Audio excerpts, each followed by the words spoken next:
with enormous blow-ups of individual films. And they take on this incredible, I mean, of course, after Roy Lichtenstein, this shouldn't be a terrible surprise to us that these things work this way, but there is a way that they stir you as individuals. I have the same feeling with certain film stills. I don't know if you've ever had that experience where you're looking through famous monsters of filmland, and there's that picture of Ingrid Pitt from, some vampire movie. Good Lord, there's something so visceral about it, and then you see the movie, and you actually see the very image that's in the still, and it has nothing. It's gone. Well, it just leads down that path. I mean, when you read books of film, early film history, you see stills from lost films, and there's a single frame from an early version of Frankenstein. The Edison Frankenstein, which is the most most incredible image, and it creates this sense of a vast lost edifice that only you could glimpse it. But this again leads down to this path of fetishization, where the best song on any given Dylan album is the one left off the album, and the even better song is the one that he played in the studio but didn't record. Well, maybe the even better was the one we didn't write that day. Well, I find out with my own work too the best.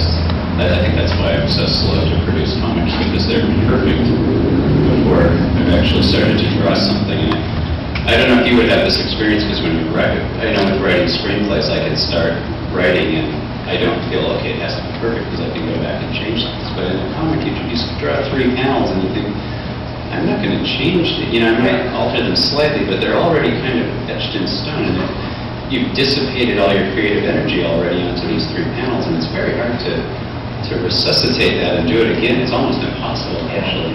Actually, writing a few good paragraphs or pages of fiction locks you in a way that I think is very similar to what you described.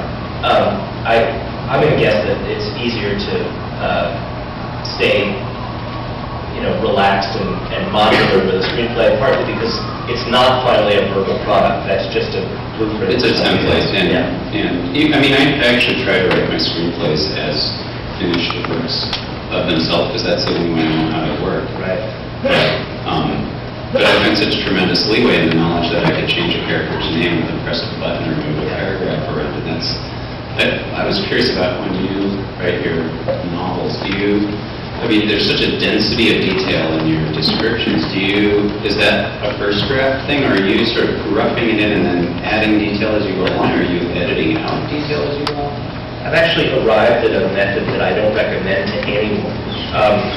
And I quite seriously, in those times when I teach writing fiction, which I do here and there, I'll never describe this to students who are beginners, but I think the reason I was nodding my head was that I feel quite a lot like a cartoonist drawing panels now. I work very slowly and very permanently. I like to get everything... And in sequence? Right. And sequence for me is religious, because I want to write the book the way it's going to be read.